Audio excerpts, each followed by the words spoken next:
আসসালামু আলাইকুম রহমতুল্লাহি ওয়া বারাকাতুহু। সুপ্রিয় শিক্ষার্থী বন্ধুগণ, আজকে আমরা আবার যে পরবর্তী মাসালা সেটা শিখব।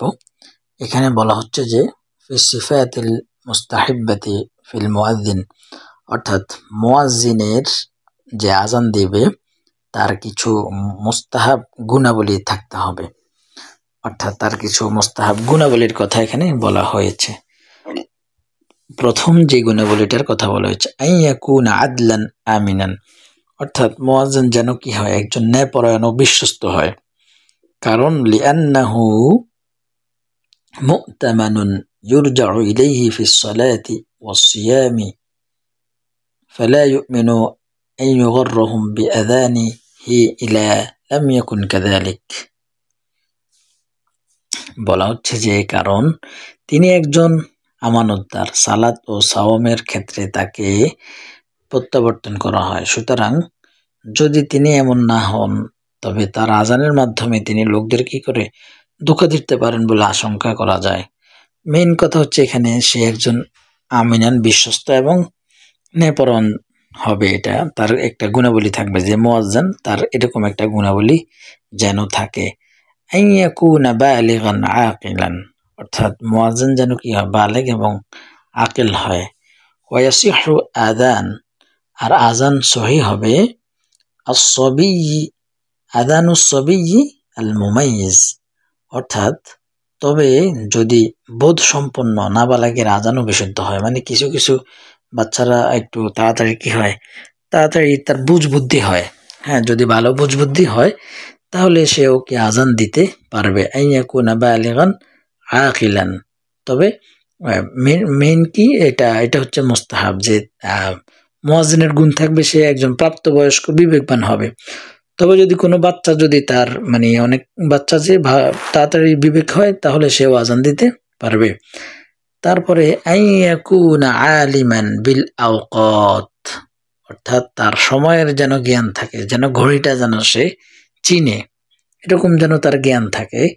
লিয়াতাহাররাহা ফায়ুআযযিনা ফি আউয়ালিহা লিআন্নাহু ইল্লাম ইয়াকুন, যাতে তিনি সঠিকভাবে ওয়াক্ত সময় নির্ধারণ করতে পারে, যে সময় যেন সে কি করতে নির্ধারণ করতে পারে, প্রথম ওয়াক্তেই আজান দিতে পারেন। হ্যাঁ, কারণ হচ্ছে কি, লিআন্নাহু ইল্লাম ইয়াকুন আলিমান রুব্বামা গলাত আও আখতা, অর্থ কি হতে পারে, যে কারণ যদি তিনি জ্ঞানী না হন তবে ভুল বা তার কি ভুল হইতে পারে, ত্রুটি হইতে পারে। আচ্ছা, আরেকটা বিষয় আপনাদেরকে বলে রাখি, আপনারা এখন এখানে শুনছেন যে একজন মুয়াজ্জিন কি হইতে হবে, এই ন্যায়পরায়ণ হইতে হবে, তারপরে বালেগ হইতে হবে, আলেম হইতে হবে। আলেম মানে কি, আসলে বিল আওকাত, সময়ের জ্ঞান। মানে একটা জিনিস শুনেই আপনি মানে অনেক কিছু বুঝে গেছেন। হ্যাঁ, সমাজে যাই এখন কইবেন কি, আমি একজন বড় মানে আলেমের আরবি কিতাব থেকে মধ্যে দেখেছি, হ্যাঁ, মুয়াজ্জিন হইতে হবে মানে ন্যায়পরায়ণ হইতে হবে, হ্যাঁ, বেশি মানে বিশ্বস্ত হইতে হবে, মানে এমন ভাবে তাকে এটারে মানে করলেন যে একজন, মনে করেন কথার কথা, একজন মুয়াজ্জিন আছে না মানুষের মানে একটু কথা বলতে হয়তো সে কি করলো, কোন না কোনো জায়গায় একটু ভুল করলো, এখন আপনি তারে বাদ দিয়ে দিবেন যে হ্যাঁ, আমি একজন বড় হুজুরের কি দেখলাম, ভিডিও দেখলাম, মানে আরবি কিতাব থেকে সে পড়াইছে যে মুয়াজ্জিন যদি ন্যায়পরায়ণ না হয় তাহলে তারা রাখা যাবে না। মানে উল্টা বোঝা যাবে না, বুঝতে হবে যে এখানে আপনি কি পড়তেছেন, এখানে আপনি কি পড়তেছেন এটা বুঝতে হবে যে মাসালাটা কি। মাসালাটা হচ্ছে তার মুস্তাহাব। মুস্তাহাব মানে হচ্ছে কি, মানে এটা আবশ্যক না, মানে এটা থাকলে ভালো। এটা থাকলে ভালো, মানে তার একজন মুয়াজ্জিনের এই গুণগুলো থাকলে ভালো, এগুলো আবশ্যক না। কিন্তু পূর্বে যেগুলো গিয়েছে গত ক্লাসে, সেগুলো হচ্ছে ওয়াজিব। সেগুলো না থাকলে আপনি মুয়াজ্জিন চেঞ্জ করতে হবে। কিন্তু এর জন্য যে আপনি একেবারে, তবে এখানে কিছু বিষয় আছে, যেমন এই যে সময়ের জ্ঞান যদি না থাকে তাহলে তো আপনি তারে মুয়াজ্জিন নিয়োগই দিবেন না, এটা তো স্বাভাবিক বিষয়। ঠিক আছে, তো বুঝতে হবে ভালো করে। হ্যাঁ, অল্প একটু বুঝা সমাজে গিয়া দাঙ্গা হাঙ্গামা যেন আপনারা না বাজান। হ্যাঁ, প্রয়োজনে যে সমাজে যেভাবে আছে ওই সমাজের আলেম থেকে আরো বেশি করে জেনে নেবেন। ঠিক আছে, ওকে, তারপরে যেটা আছে যে মুয়াজ্জিনের যে মুস্তাহাব গুণাবলী সেটা হচ্ছে আইয়াকুনা সয়্যিতান লিউসমিআন নাস, অর্থাৎ তার কণ্ঠস্বর যেন কি হয়, উঁচু হয়, লিউসমিআন নাস, যাতে মানুষ কি শুনে। আর এখানে এটার ব্যাখ্যা সয়্যিতানের ব্যাখ্যা দিয়েছে আই কওয়িয়া সৌত, মানে তার সৌত উঁচু হতে হবে, শক্তিশালী হতে হবে, মানে তার কণ্ঠ যেন মানুষ শুনে। এই গুণগুলো কি? এগুলো হচ্ছে মুস্তাহাব গুণ।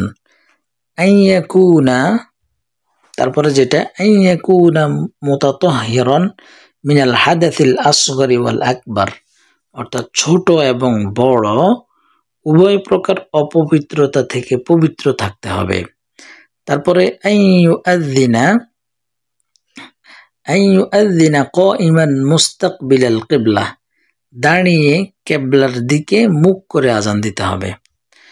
তারপরে আইয়াজআলা ইসবাআইহি ফি উযুনাইহি, অর্থাৎ সে তার দুটি আঙ্গুল, দুই হাতের দুটি আঙ্গুল কি করবে? কানে দেবে। হ্যাঁ, ওয়া আইয়ুদিরা ওয়াজহাহু আলা ইয়ামিনিহি ইযা ক্বালা হাইয়া আলাস সালাহ ওয়া আলা ইয়াসারিহি ইযা ক্বালা হাইয়া আলাল ফালাহ, অর্থাৎ যখন সে তার ওয়াজহা, তার মুখ ফিরাবে ডান দিকে, যখন সে হাইয়া আলাস সালাহ বলবে তখন ডান দিকে মুখ ফিরাবে, যখন হাইয়া আলাল ফালাহ বলবে তখন বাম দিকে মুখ ফিরাবে। এরপরে হচ্ছে আইয়াতারাসসালা ফিল আযানি, আজানের সময় কি করতে হবে? মানে আজানটাকে আইয়াতারাসসালা মানে ধীর স্থিরতা ভাবে দিতে হবে। হ্যাঁ, আইয়াতামাহালা মানে ইয়াতামাহালা ধীরভাবে, ইয়াতারাসসালা মানে ধীরভাবে আজান দিতে হবে। ওয়া ইউহাদ্দিরুল ইকামাতা আই ইউসরিআ ফিহা, মানে হচ্ছে ইকামাতকে একটু ঘন করে দিতে হবে, আর আজানকে একটু আস্তে আস্তে বিলম্বে সুন্দরভাবে ধীর স্থিরভাবে দিতে হবে। তাহলে আজকের মাসালায় আমরা যেটা জানলাম যে একজন মুয়াজ্জিনের কিছু মুস্তাহাব গুণ থাকবে, সেই গুণগুলো সম্পর্কে আমরা জানলাম। আলহামদুলিল্লাহ।